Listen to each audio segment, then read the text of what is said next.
अगर मान लो एक दिन आपका निकल भी गया, 2 दिन आपके छूट भी गए, कोई दिक्कत की बात नहीं। जो पेड़ तुम्हारे यहाँ लगाओ, जो पौधा तुम्हारे यहाँ लगाओ, जो वृक्ष तुम्हारे यहाँ लगाओ, जो क्यारा तुम्हारे यहाँ, कुंडी तुम्हारे यहाँ, उसी की मिट्टी को, उसी के पेड़ के नीचे, उसी पौधे के नीचे उस मिट्टी को थोड़ा सा हाथ से उसको उठाकर एक लिंग की आकृति बना ले। उसमें जलाधारी बनाने की जरूरत नहीं, केवल लिंग की आकृति बनाकर उसी की पूजन वहीं कर पानी चढ़ाकर 15 से 20 मिनट बाद अपना काम करने के बाद उसी को उसी मिट्टी में विसर्जन कर दें। अपनी कामना कर देव अधिदेव महादेव 2 महीने के बाद क्या देगा ये वही जान सकता है। श्रावण में नमस्कार दोस्तों, आप सबका स्वागत है सुल्तानिया फैमिली व्लॉग्स में। तो देखिए, आज से सावन शुरू हो गया है। भाई शिव भक्तों को तो इस दिन का बड़ी बेसब्री से इंतज़ार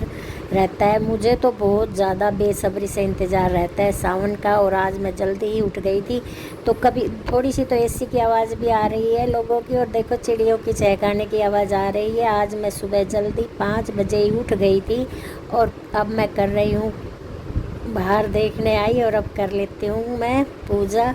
सबसे पहले तो मैं मंदिर हो आई हूँ, क्योंकि मैं सबसे पहले शिव मंदिर जाती हूँ सावन के महीने में। तो मैं वहाँ पर जाकर जल चढ़ाई आई हूँ। और अब मैं घर के मंदिर में जो मैंने शिवलिंग रख रखा है, मान लो घर के पूजा निपटा रही हूँ। तो सबसे पहले मैं शिवलिंग को जल चढ़ाया, और इस जल में मैंने कल बारिश का पानी मिला लिया था। कहते हैं कि बारिश में अमृत बरसता है, और सावन के महीने में शिवलिंग पर भी 1-2 बार तो ज़रूर बारिश का पानी चढ़ा कर आना चाहिए। और इस बार तो बारिश सावन लगते ही शुरू हो चुकी है, इसलिए मैंने पानी थोड़ा सा इकट्ठा कर लिया था। और अब मैं मंदिर की पूजा निपटा कर अब करूँगी पार्थिव शिवलिंग की पूजा करनी है मेरे को। तो पार्थिव शिवलिंग कैसे रखा जाता है, कैसे इसको बनाया जाता है और इसकी क्या पूजा विधि है, यह सब मैं आज आपके साथ शेयर करूंगी। तो आप लास्ट तक इस वीडियो में बने रहिए। कहते हैं कि हर मनोकामना पूर्ण होती है पार्थिव शिवलिंग सावन के महीने में। अगर आप 30 दिन तक पार्थिव शिवलिंग बनाकर पूजा करते हैं तो आपकी हर मनोकामना पूर्ण होती है। तो अब मैं चलती हूँ, चलो पार्थिव शिवलिंग कैसे बनाना है। तो सबसे पहले तो हमें एक गमला ले लेना है खाली, और उसमें उसकी मिट्टी में हमें गंगा जल और पानी मिला लेना है। और जो ये मिट्टी हमें लेनी है ना, ये साफ़ सुथरी होनी चाहिए। जहाँ तक हो सके तो आप बेलपत्र के नीचे से थोड़ी मिट्टी ले आइए, अगर वहाँ ना मिले तो पीपल के पेड़ के नीचे से मिट्टी ले लें। और यह थी मेरे गमले में मिट्टी, या फिर घर का साफ़ सुथरी मिट्टी होनी चाहिए। मान लो गंदगी वाली मिट्टी नहीं होनी चाहिए। तो अब मैं बना रही हूँ शिवलिंग का आकार दे दूँगी इस मिट्टी से, और फिर मैं इसकी पूजा विधि आपको के साथ शेयर करूंगी कि हमें कैसे पूजा विधि करनी है। अगर आप चाहे तो खाली शिवलिंग भी बना सकते हैं, और चाहे तो जलाधारी भी बना सकते हैं। लेकिन अगर आप पूजा जलाधारी बनाते हैं तो जलाधारी का मुंह होना चाहिए उत्तर दिशा की तरफ, और आपको बैक साइड से बैठकर पूजा करनी है, यानी कि दक्षिण दिशा में बैठकर आपको पूजा करनी है। और जलाधारी का जल जिस तरफ जाता है वहाँ आप मतलब उत्तर दिशा में होने चाहिए जलाधारी का मुंह। तो यह मैंने शिवलिंग रख दिया है। मैं पार्थिव शिवलिंग की पूजा ऐसे ही करती हूँ कि जल चढ़ा, मेरा मुंह उत्तर की तरफ रहता है, जलाधारी की तरफ पानी जाता है, मैं पीछे की तरफ से ही पूजा करूँगी। तो सबसे पहले तो हमें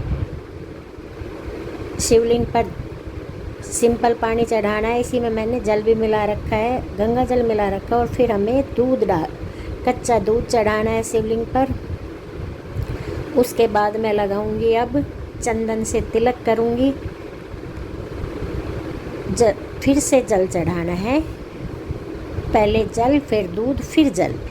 और फिर अब करूंगी मैं इस पर चंदन से तिलक करूंगी। तिलक पहले बेलपत्र पर करूंगी, और उसके बाद मैं शिवलिंग पर एक तिलक कर दूंगी ऐसे। और ये तो आपको सबको पता ही होता है कि शिवलिंग पर बेलपत्र चिकनी तरफ शिवलिंग पर होनी चाहिए। और इसके बाद मैंने थोड़ा उस पर चावल चढ़ा दिए, फिर मिश्री का भोग लगा दिया, थोड़ी मिश्री चढ़ाई। फिर ऋतु फल चढ़ाना है, चाहे केला हो, आम हो, जो भी ऋतु है उसी वही ऋतु फल आप चढ़ा सकते हैं आपके घर में जो अवेलेबल है। फूल मेरे पास आज नहीं थे तो मैं इसलिए फूल नहीं चढ़ा पाई। अगर आपके पास हैं फूल तो आप फूल ज़रूर चढ़ाइए। और अब मैं धूप दीप दिखाकर कर दूंगी शिवलिंग की पूजा। तो देखिए, सबसे पहले मैंने धूप जलाई। धूप जलाने के बाद मैं अब जलाऊंगी दीप। सबसे पहले मैं धूप ही जलाती हूँ, पूजा करती हूँ जब धूप रख दूंगी और फिर मैं दिया जलाकर दिए को घुमाते हुए शिवलिंग की करूँगी आरती। और शिवलिंग पर क्या है, हमें ये वस्त्र भी चढ़ाना है। माने कि एक वस्त्र के रूप में आप छोटे से कलावे का टुकड़ा चढ़ा सकते हैं। कलावा चाहे किसी भी कलर का हो चलेगा। और अब मैं आरती कर दूंगी, यानी कि दिया जला दिया है मैंने। और एक दक्षिणा के रूप में आपको कोई भी सिक्का रखना है, 1 रुपये का, 2 रुपये का, कोई भी सिक्का आप रखना है। और यह विधि आपको डेली करनी है, रोज़ करनी है, इसी टाइम करनी है पार्थिव शिवलिंग की पूजा। तो ये जो सिक्का जो चढ़ाया है वो जब यह दिया हो जाएगा ना, मतलब कंप्लीट हो जाएगा, तो आप यह सिक्का उठाकर अपने मंदिर में रख लें। और जब पूरा महीना हो जाए उस दिन आप इसको या तो मंदिर में दान कर दें या फिर किसी ज़रूरतमंद को। मैं तो मंदिर में ही दान करती हूँ। ज़रूरतमंद को कोई चीज़ भी खरीद कर दे सकते हो आप, अन्न दे दो, कुछ भी दे दो, खरीद कर दे सकते हो। लेकिन मैं मंदिर के गल्ले में ही डाल कर आती हूँ, वो भी एक अच्छा ही काम है। और फिर हमें इस शिवलिंग को विसर्जन कर देना है, डेली विसर्जन करना है। शिवलिंग हमें डेली बनाना है और फिर लास्ट में हमें विसर्जन कर देना है। और यह दीपक पास में रख देना है। जब यह दीपक बुझ जाए तब हमें दक्षिणा उठानी है, अपनी मनोकामना बोलनी है कि हम जो भी आपकी मनोकामना हो आप सच्चे मन से कहें, भोलेनाथ मेरी यह मनोकामना पूर्ण करें।